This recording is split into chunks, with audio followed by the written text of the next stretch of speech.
بسم اللہ والصلاة والسلام علی رسول الکریم محمد وعلی آلہ واصحابہ وازواجہ ومن تبعہم بإحسان الی یوم الدین۔ آج کی مجلس میں ہم نبی کریم محمد صلی اللہ علیہ وعلی آلہ وسلم کی سیرت مبارکہ کو مختصر بیان کرنے کے سلسلے کا چوتھا سبق سیکھیں گے، اور اس کا عنوان ہے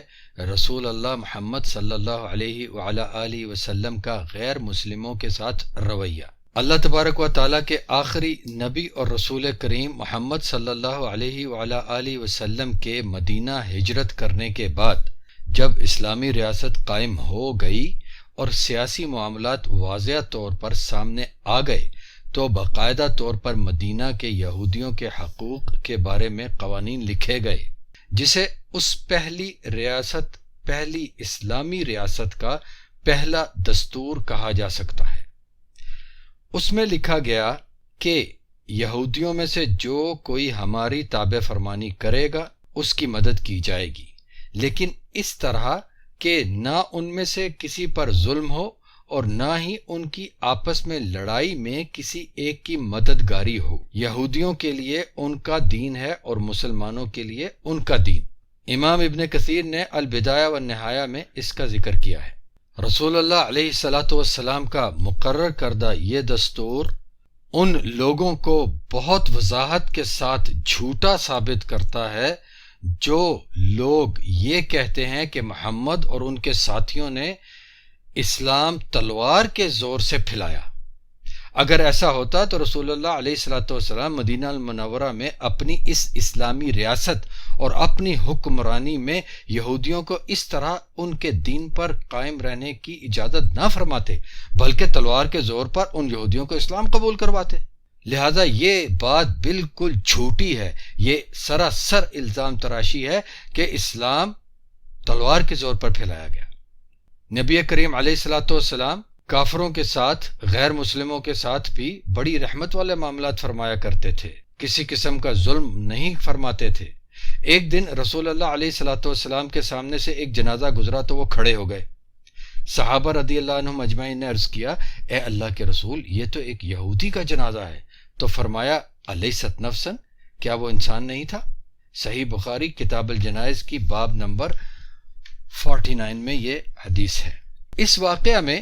رسول اللہ علیہ الصلاۃ والسلام کی طرف سے کسی بھی انسان کی بحیثیت انسان تکریم کا، عزت کا اور موت کی وجہ سے اس پر ہونے والی سختی کو محسوس کرنے کا سبق ملتا ہے، اور یہ پتہ چلتا ہے کہ نبی کریم محمد صلی اللہ علیہ وعلی آلہ وسلم کسی کافر سے اس کے کافر ہونے کی وجہ سے اس کے انسانی حقوق کی ادائیگی میں کوئی کمی نہ فرماتے تھے۔ توجہ کیجئے سامعین کرام کہ نبی علیہ الصلاۃ والسلام کسی کافر سے اس کے کافر ہونے کی وجہ سے اس کے انسانی حقوق کی ادائیگی میں کوئی کمی نہیں فرماتے تھے۔ اور ذرا اس واقعے پر بھی غور فرمائیے جو انس رضی اللہ تعالی عنہ کا بیان کردہ ہے کہ ایک یہودی بچہ نبی کریم محمد صلی اللہ علیہ وسلم کی خدمت کیا کرتا تھا۔ وہ بچہ بیمار ہو گیا تو رسول اللہ علیہ الصلاۃ والسلام اس کی عیادت کے لیے تشریف لے گئے اور اس کے سر کے پاس تشریف فرما ہوئے اور ارشاد فرمایا، اسلام قبول کر لو۔ اس بچے نے اپنے باپ کی طرف دیکھا تو اس کے باپ نے کہا، اطیع ابو قاسم، ابو قاسم یعنی رسول اللہ علیہ الصلاۃ والسلام کی بات مان لو۔ تو اس بچے نے اسلام قبول کر لیا۔ رسول اللہ علیہ الصلاۃ والسلام یہ فرماتے ہوئے وہاں سے واپس تشریف لائے کہ الحمدللہ الذی انقذہ من النار، اللہ کی ہی ساری خالص تعریف ہے جس نے اس بچے کو آگ سے بچا لیا۔ صحیح بخاری کتاب الجنائز باب 78۔ رسول اللہ علیہ الصلاۃ والسلام نے ہی یہ ارشاد فرمایا ہے کہ انکم ستفتحون مصر وہی ارض یسمى فیہا القیرات، فَإِذَا فَتَحْتُمُوهَا فَأَحْسَنُوا إِلَىٰ أَهْلِهَا فَإِنَّا لَهُمْ ذِمَّةٌ وَرَحْمَةٌ، یا ارشاد فرمایا ذِمَّةٌ وَسِحْرٌ، تم لوگ بہت جلد مصر فتح کرو گے اور وہ ایسی زمین ہے جس میں القیرات کا نام لیا جاتا ہے۔ لہذا جب تم لوگ اس جگہ کو فتح کر لو تو وہاں کے رہنے والوں سے اچھا سلوک کرنا، کیونکہ ان کے لیے ایسا کرنا ان کا حق ہے اور رشتہ داری ہے، یا یہ فرمایا کہ ان کا حق ہے اور سسرال داری ہے؟ صحیح مسلم کتاب الفضائل صحابہ کے باب 56 میں 56 میں یہ حدیث شریف ہے، اور دوسری روایت میں مزید وضاحت کے ساتھ یہ ارشاد فرمایا کہ اذا افتحتم مصرا فاستوصوا بالقبط خیرا فإن لهم ذمة ورحمة، جب تم لوگ مصر فتح کر لو تو ایک دوسرے کو قبط قوم کے لوگوں سے خیر والا معاملہ کرنے کی نصیحت کرنا، کیونکہ ایسا کرنا ان کا حق ہے اور رشتہ داری ہے۔ مستدرک الحاکم کی حدیث ہے یہ، اور سلسلہ صحیحہ میں امام البانی رحمہ اللہ نے اسے صحیح قرار دیا ہے۔ یہ حدیث شریف اس بات کا ثبوت ہے کہ نبی اکرم محمد صلی اللہ علیہ وعلی آلہ وسلم غیر مسلموں کے ساتھ بہترین طور پر معاملات فرماتے تھے، اور محض صرف غیر مسلم ہونے کی وجہ سے کسی غیر مسلم کی حق تلفی نہ فرماتے تھے، نہ ہی ایسی کوئی تعلیم دی ہے انہوں نے، بلکہ انہوں نے لوگوں کے حقوق کی ادائیگی کا سبق سکھایا ہے، خواہ وہ کوئی مسلم ہو یا غیر مسلم۔ ایک اور مثال سنیے، اسماء بنت ابی بکر رضی اللہ عنہما کا کہنا ہے کہ ایک دفعہ میری والدہ میرے پاس آئیں اور وہ مسلمان نہیں تھیں، تو میں نے رسول اللہ علیہ والسلام سے فتویٰ طلب کیا اور عرض کیا کہ میری والدہ میرے پاس آئی ہیں اور وہ کچھ حاصل کرنے کی خواہش مند ہیں، کیا میں رشتہ داری نبھاؤں؟ تو فرمایا نعم سلی امکی، جی ہاں، اپنی والدہ کا تعلق پورا کرو، یعنی ان کے رشتے کا تعلق پورا کرو۔ صحیح البخاری کتاب الآداب باب 8۔ رسول اللہ علیہ والسلام کی اس تعلیم پر عمل کرنا ان کے شاگردوں صحابہ رضی اللہ عنہم اجمعین کی زندگیوں میں مسلسل ملتا ہے، بلکہ ان صحابہ رضی اللہ عنہم اجمعین سے تربیت پائے ہوئے تابعین کی زندگیوں میں بھی ملتا ہے، جیسا کہ ربعی بن عامر رحمہ اللہ جو کہ تابعین میں سے ہیں، ان کو جب ایرانی سپہ سالار رستم کے پاس بھیجا گیا اور اس رستم نے پوچھا کہ تم لوگ کون ہو اور کیوں آئے ہو، تو ربعی بن عامر رحمہ اللہ نے کہا ہم وہ لوگ ہیں جنہیں اللہ تعالیٰ نے اپنے بندوں کی طرف بھیجا ہے کہ جسے اللہ چاہے اسے ہم بندوں کی عبادت سے نکال کر، غیر اللہ کی عبادت سے نکال کر بندوں کے رب کی عبادت کی طرف لے جائیں اور دنیا کی تنگی سے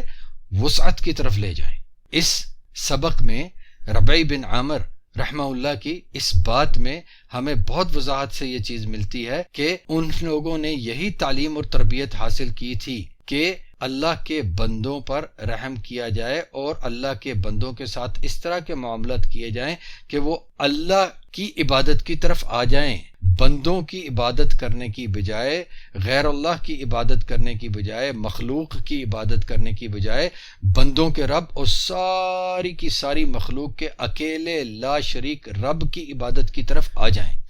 تو میرے محترم سامعین کرام، میرے محترم بھائیوں اور بہنوں، ہمیں یہ یاد رکھنا ہی چاہیے کہ ہمیں اللہ تبارک و تعالیٰ نے اس لیے بھیجا ہے کہ ہم لوگوں میں اپنے رب اور اپنے رسول کریم صلی اللہ علیہ وعلی آلہ وسلم کی محبت اور آخرت میں اپنے بچاؤ کی فکر بیدار کریں۔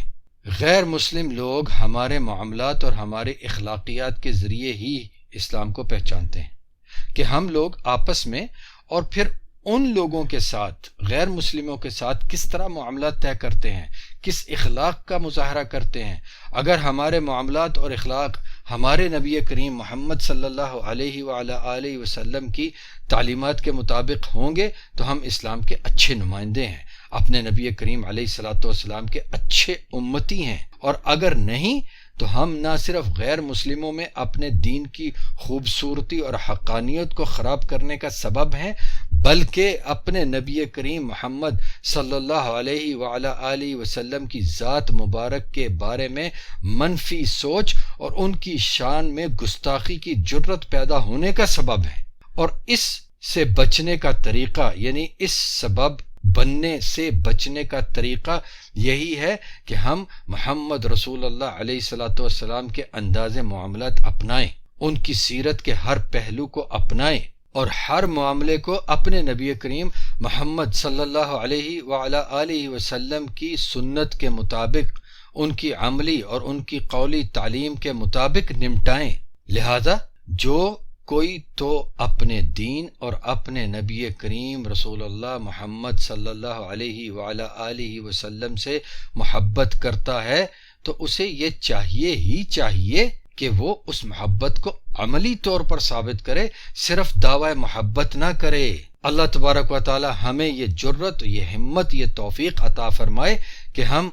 صرف دعوی محبت نہ کریں، اپنے نبی کریم محمد صلی اللہ علیہ وعلی آلہ وسلم سے محبت کا صرف دعویٰ ہی نہ کریں، بلکہ عملی طور پر ان کی تعلیمات کو، ان کی سنت مبارکہ کو اپنا کر اس پر عمل کر کے یہ ثابت کریں کہ ہم واقعتاً اپنے نبی محمد صلی اللہ علیہ وعلی آلہ وسلم سے محبت کرتے ہیں۔ اللہم صلی علی محمد وازواجہ وذریتہ کما صلیت علی آل ابراہیم وبارک علی محمد وازواجہ وذریتہ کما بارکت علی آل ابراہیم انک حمید مجید۔ والسلام علیکم ورحمۃ اللہ وبرکاتہ۔